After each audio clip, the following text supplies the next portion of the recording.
vai ter disponibilizado na tela também capítulo 14 da Confissão Batista de Londres, 1689, sobre a fé salvífica.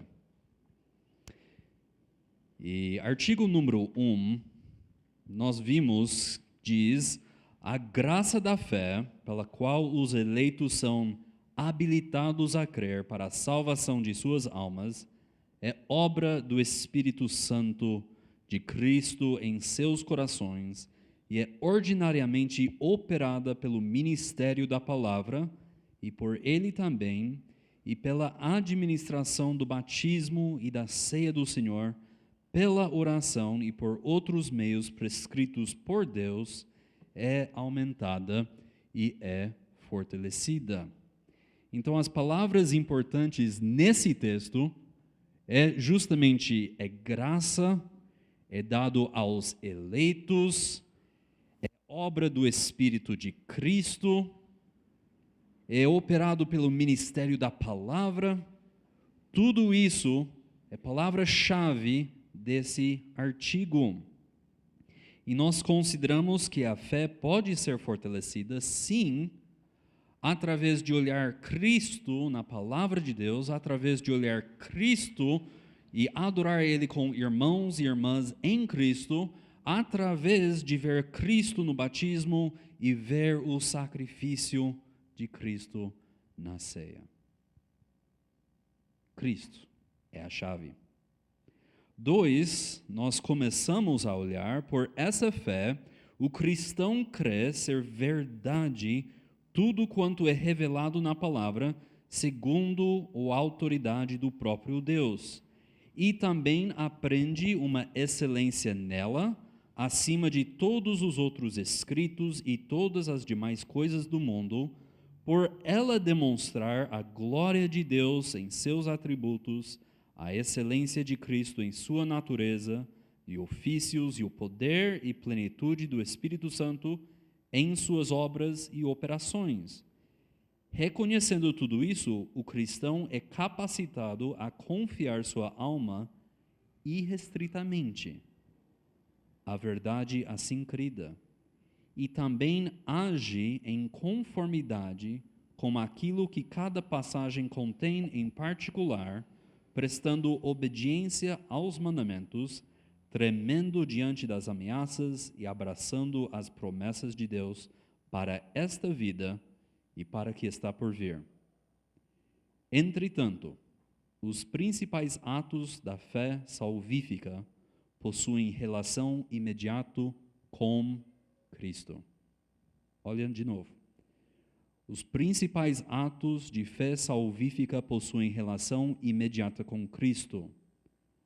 Aceitar, receber, confiar exclusivamente nele para justificação, santificação, vida eterna. Qual a base? Em virtude do pacto da graça. Salvação de começo a fim, baseado na graça de Deus. Vamos ter uma palavra de oração. Senhor Deus e Pai, que maravilha poder estudar hoje de manhã sobre a conversão. A sua graça expressa a homens e mulheres imerecedores, Senhor. E mesmo depois da sua graça e a sua fé nos alcançar, mesmo depois de sermos trazidos para dentro da família de Cristo e ter a obra do Espírito Santo em nossas vidas, Senhor, confessamos que tantas vezes nós não colocamos valor naquilo que o Senhor coloca, que nós preferimos seguir os nossos próprios caminhos, que os nossos olhos, sim, Senhor, são vedados por causa da nossa própria pecaminosidade, pela nossa própria ignorância, desgarramos como ovelhas, Senhor. Pedimos que hoje de manhã, enquanto estudamos a sua palavra, que o Senhor ilumina, que o Senhor conforta, que o Senhor assegura que Jesus Cristo é o único foco das nossas atenções, não somente hoje de manhã, mas para o resto da nossa vida.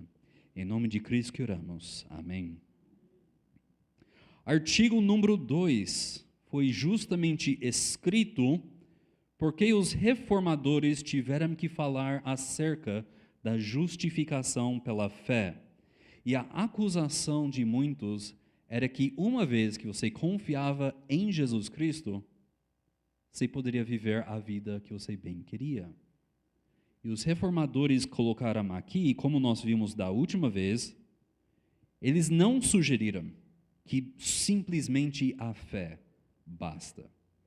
Eles sugeriram, ao invés disso, como Tiago, em Tiago 2,14 diz, que adianta, meus irmãos, alguém dizer que tem fé se não tem obras? Acaso a fé pode salvá-lo? E a resposta que Tiago está falando é não.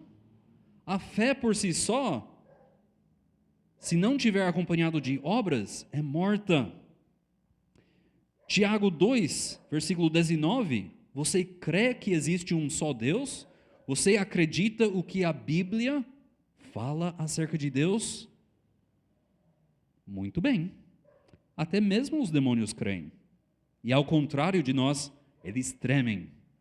Muitas vezes nós falamos, Deus é meu amigo, eu posso viver da maneira que eu bem quiser. Tiago sugere então, se você tem apenas a fé, se você tem a informação correta e acredita nisso, você não passa de um demônio. Então, o que falta para ser fé salvífica, além do que já foi comentado? Ter a informação correta, crer que é verdadeira, mas olha, precisa ter, como diz em artigo 2, o cristão crê ser verdade, tudo quanto é revelado na palavra segundo a autoridade do próprio Deus. E também, pula para a última parte, reconhecendo tudo isso, o cristão é capacitado a confiar sua alma irrestritamente à verdade assim crida. Você pode ter todos a informação, você pode ter grande fé, mas se você não produz fruto, a sua fé não é fé salvífica. O que então seria o fruto que a fé salvífica produz? Olha, por essa fé, o cristão crê ser verdade tudo quanto é revelado na palavra segundo a autoridade do próprio Deus. Então, a primeira coisa que a fé salvífica vai fazer na sua vida e na minha vida e na vida de homens e mulheres, irmãos e irmãs em Cristo, é intimamente relacionado à palavra de Deus. Nada vai satisfazer uma ovelha de Jesus Cristo do que a palavra de Deus. Nós temos bons livros em inglês. Nós temos bons livros em português. Mas uma ovelha de verdade não se contenta com bons livros. É necessário a palavra de Deus. É necessário. Por quê? Porque é a palavra de Deus que tem a autoridade do próprio Deus. A palavra de Deus não é uma coletânea de mitos e de histórias morais. Ela tem impresso a própria autoridade de Deus. Então, quando a fé salvífica entra, o cristão não simplesmente crê em tudo que a Bíblia fala, mas também concorda que são as palavras de Deus. E crendo isso, quando ele agarra a Cristo, quando ele recebe a justiça de Jesus Cristo como a justiça dele, não confiando mais na sua própria justiça, depois ele vem a admitir e confiar plenamente que a palavra de Deus é segundo a autoridade do próprio Deus. Qual fruto que a fé salvífica produz? Ligado com a palavra de Deus.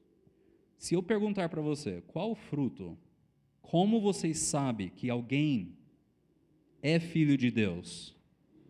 Se você colocar a sua cabecinha junto com a cabecinha de quem está ao seu lado, responde a pergunta: qual fruto prova que alguém é filho de Deus? Leva 2 minutinhos para pensar sobre isso. Qual fruto? Pode usar o artigo, a resposta está aqui dentro, mas pensa, qual fruto prova alguém é filho de Deus?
A resposta,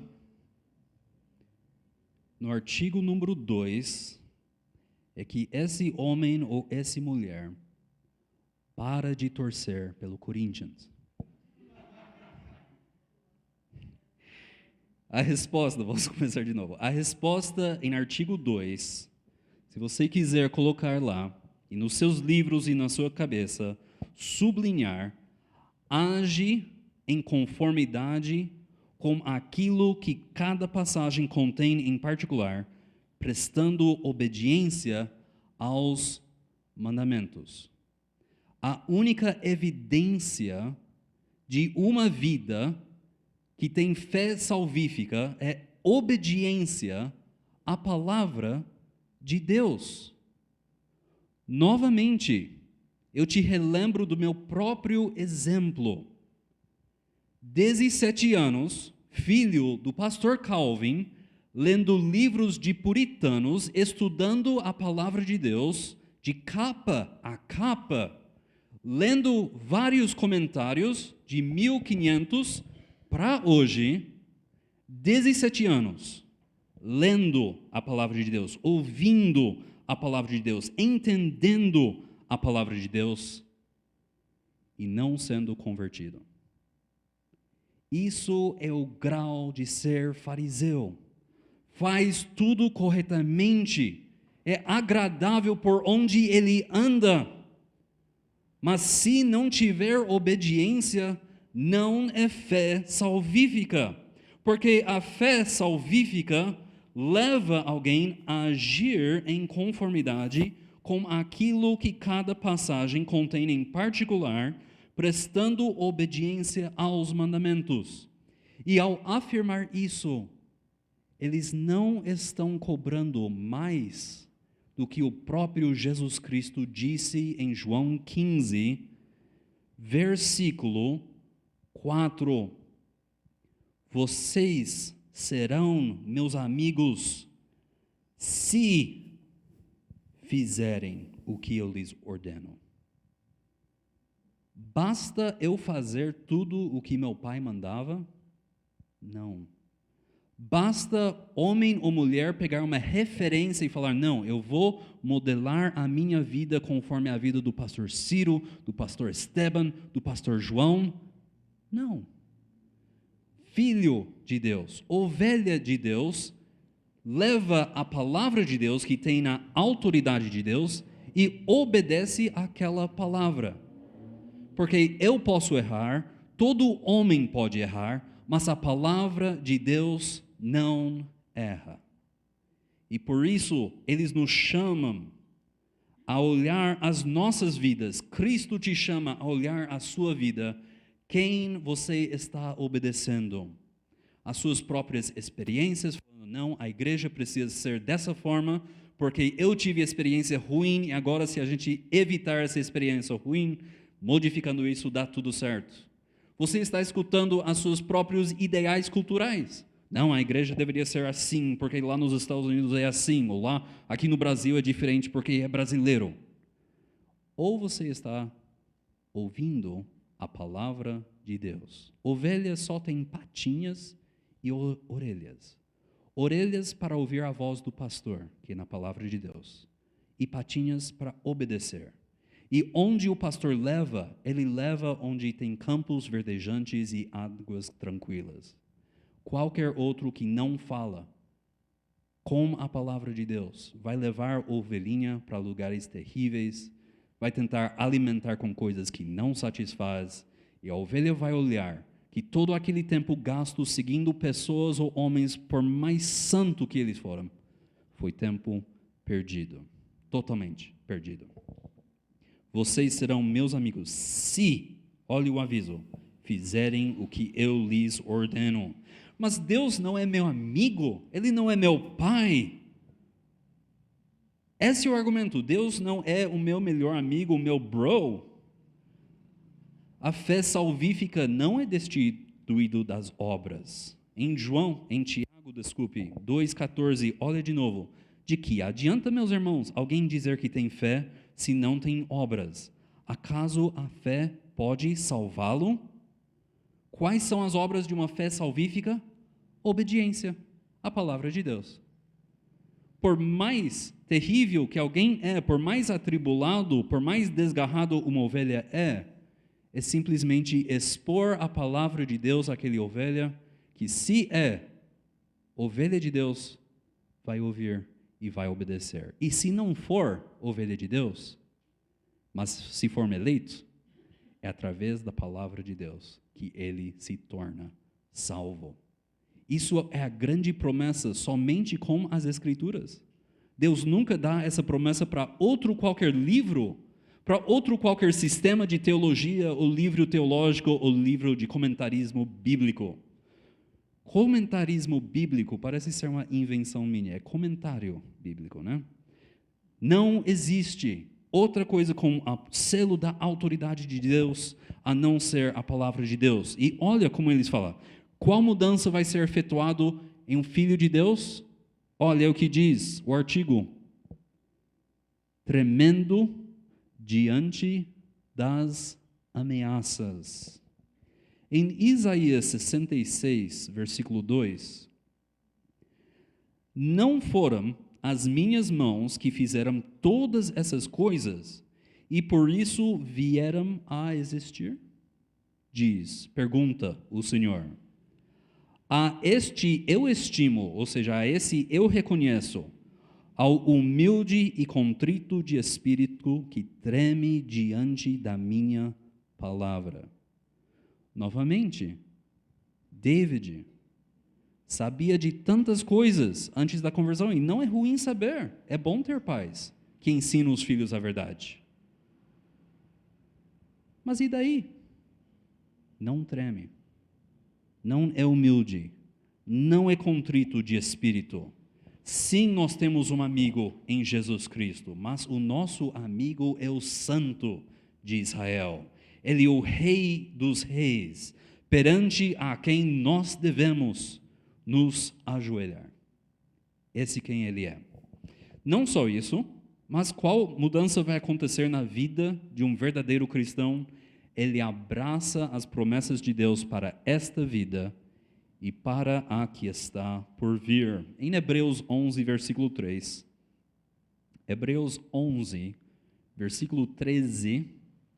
Todos esses viveram pela fé e morreram, sem receber o que tinha sido prometido. Então, a promessa eles tiveram, e todos eles viveram e morreram sem receber isso.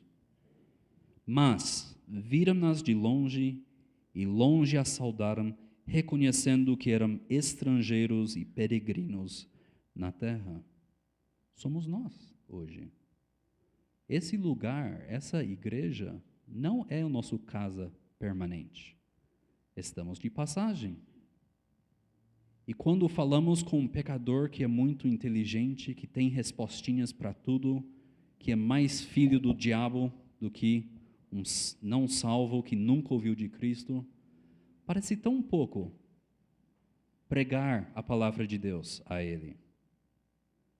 Mas a única coisa que tem o selo da autoridade de Deus, que tem a promessa, é que a palavra de Deus não volta em vão. Pode não ser convertido aqui nesse mundo, mas no mundo que vem, dará glória a Deus. Como alguém, então, abraça as promessas de Deus para essa vida e a que está por vir? Olha o final. Entretanto, os principais atos da fé salvífica possuem relação imediata com Cristo: aceitar, receber, confiar exclusivamente nele para a justificação, santificação e a vida eterna em virtude do pacto da graça. Quando a fé salvífica vem pela operação do Espírito através da palavra de Deus, olha o que acontece. Ele confia em Cristo para a justificação. Ele confia em Cristo para a justificação. João 1:12. João capítulo 1, versículo 12. Contudo, aos que o receberam, aos que creram em seu nome, pela graça, deu-lhes o direito de se tornarem filhos de Deus. Em Atos 16, versículo 31, eles responderam: creia no Senhor Jesus e serão salvos, você e os de sua casa. Simples assim. Crê em Jesus Cristo para a sua justificação. Abandona a crença nas suas boas obras. Deixa as suas boas obras e obras ruins também debaixo do sangue no passado. Olha para Jesus Cristo. Nossa justificação. 2. A fé salvífica é vital para a nossa santificação. Olha em Gálatas 2, versículo 20. Então, precisa de justiça? Em Cristo tem. Precisa de santificação? Em Jesus tem. Gálatas 2, 20. Fui crucificado com Cristo. Assim, já não sou eu quem vive, mas Cristo vive em mim. A vida que agora vivo no corpo, vivo-a pela fé no Filho de Deus, que me amou e se entregou por mim.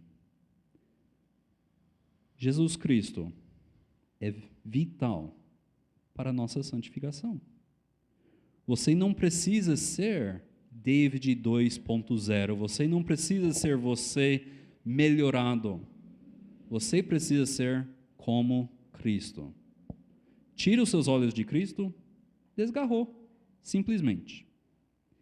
E depois de tudo isso, a fé salvífica é tudo pela aliança da graça. Olha, em virtude do pacto da graça.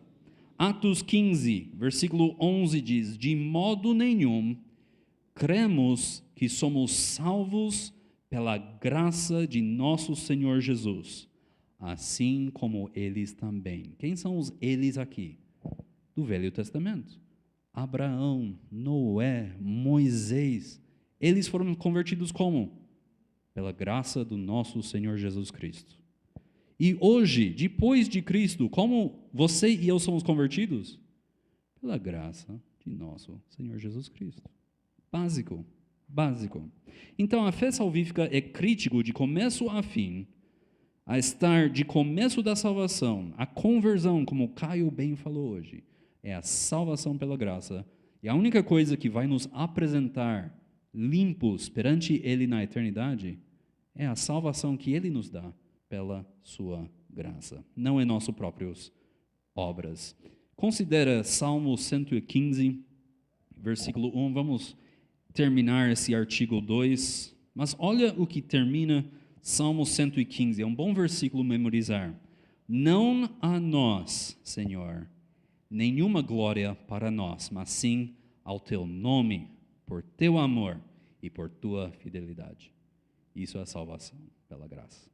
Artigo 3 diz: essa fé, embora possa ser diferente em graus e possa ser fraca ou forte, ainda assim é de um tipo e de uma natureza diferente, como acontece com todas as demais graças salvíficas, daquela fé e de graça comunhão que os seguidores meramente professos possuem.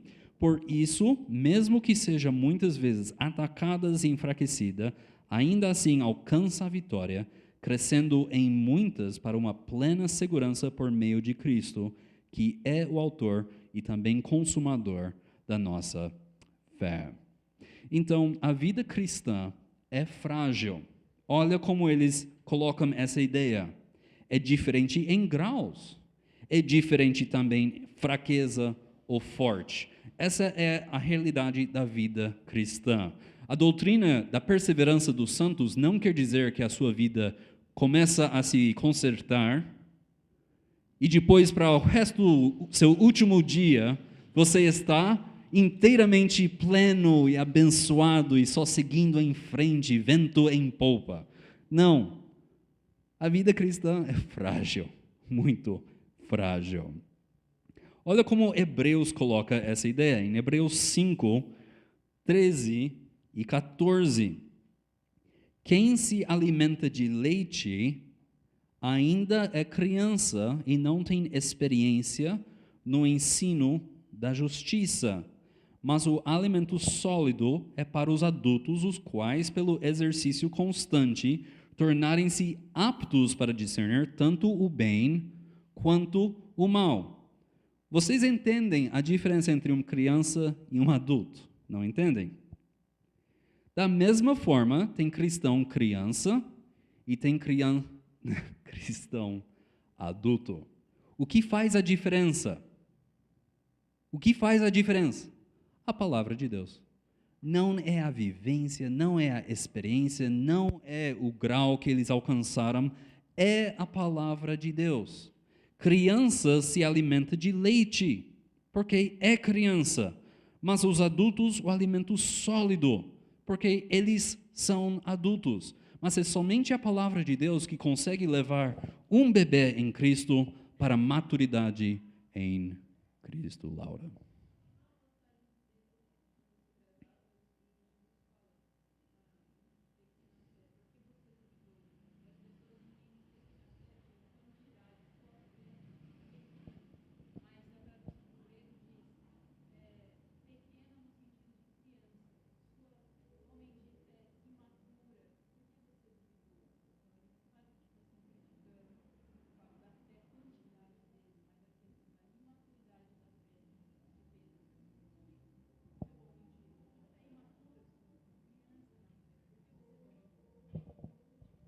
Amém. Vocês lembram aquela época onde Pedro estava andando nas águas e começou, e Cristo reprova, ele fala, vós de pouca fé.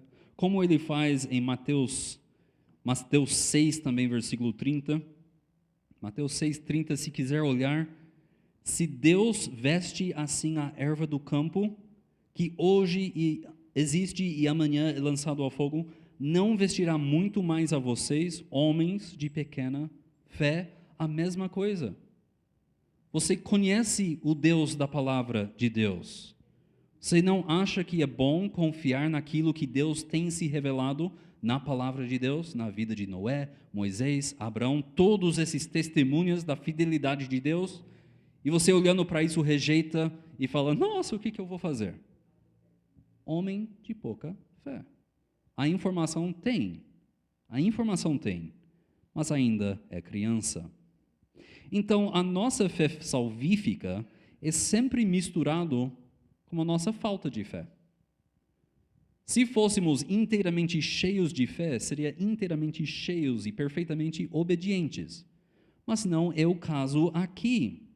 Nossa obediência não é perfeita e não é pela falta de ensino, não é pela falta da palavra de Deus, é pela nossa própria fraqueza.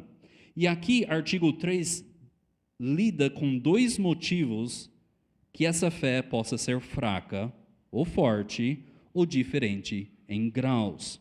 Eles falam, mesmo que seja muitas vezes atacadas, externamente atacado, ou enfraquecida, que é uma coisa interna. Você lembra do Martinho Lutero? Ele que pregou 95 teses na porta da igreja não me lembro. Mas ele colocou lá, ele falou a salvação inteiramente pela fé, Romanos 3, versículo 20. Tudo isso, ele falou. Então foi escalando essa crise na Europa, e ele foi levado à dieta de Worms para enfrentar perante as autoridades do mundo, enfrentar o imperador do Império Romano e os príncipes da igreja. E eles mandaram a ele: retrai as suas palavras. Retrai as suas palavras.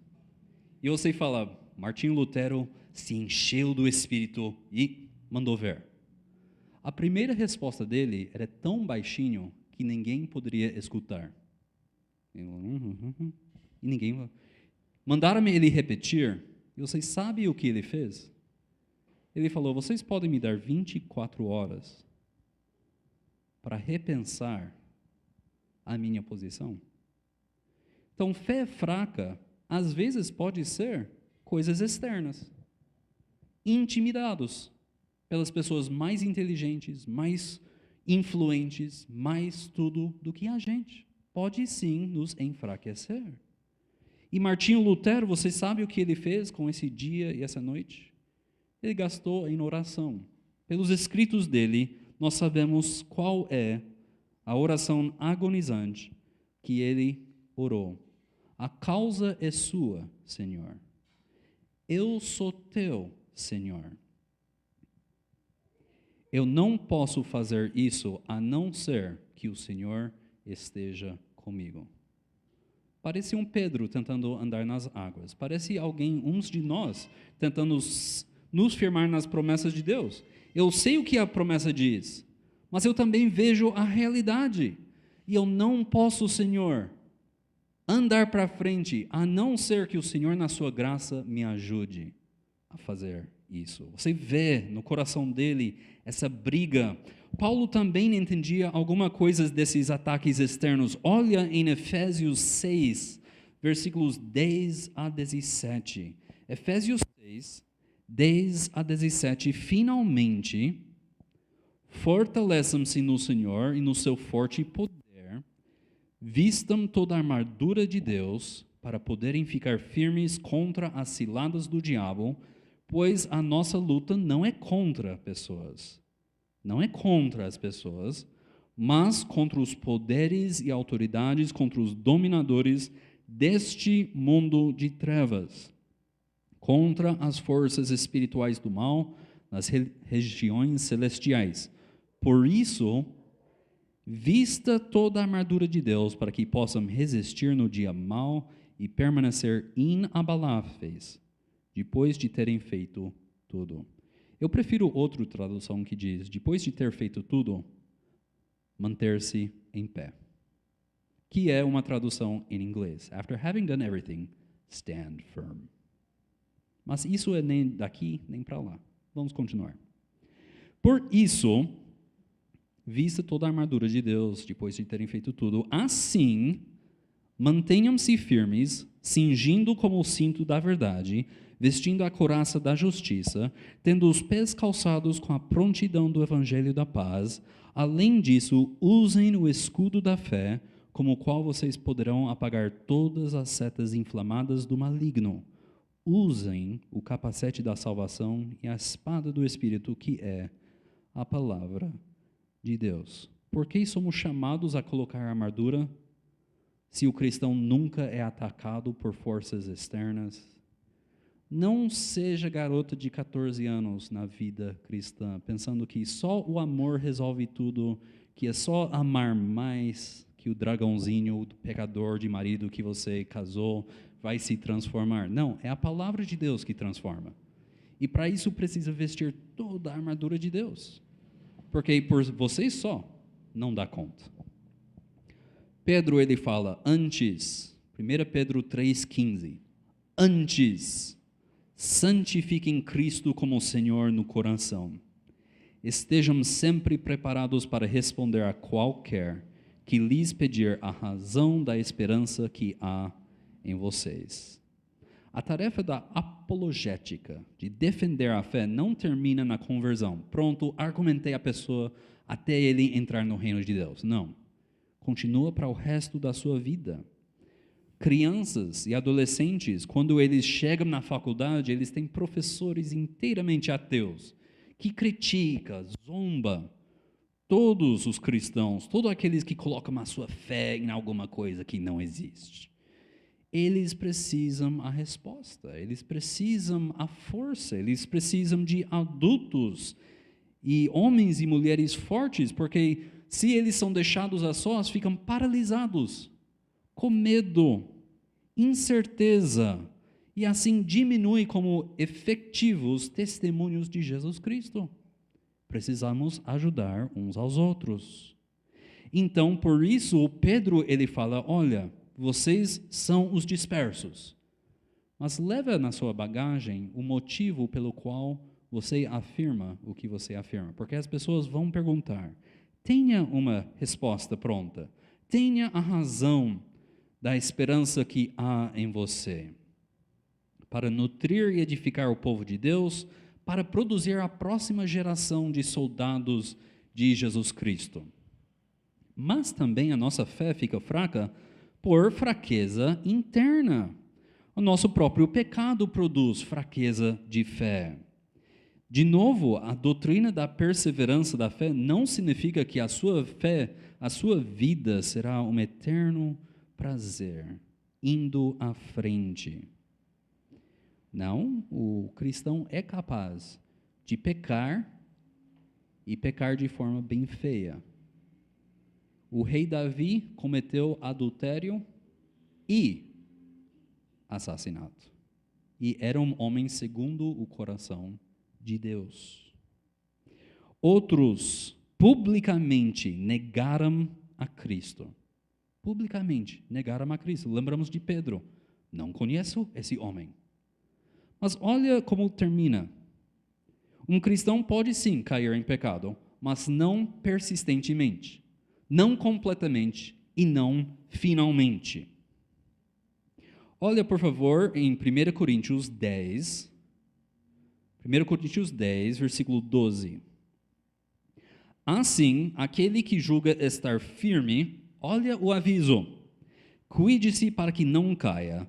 Não sobreveio a vocês tentação que não fosse comum aos homens, e Deus é fiel, Ele não permitirá que vocês sejam tentados além do que podem suportar. Mas, quando forem tentados, Ele lhes providenciará um escape para que o possam suportar. O escape que Deus sempre providencia não é chocolate, não é bebida alcoólica, não é YouTube e Netflix, nem o Spotify. O que Ele oferece? Olha para Jesus Cristo. Olha para Jesus Cristo. Considera aquele que também foi tentado, porém sem pecado. Em conclusão, olha como termina artigo 3 desse ponto.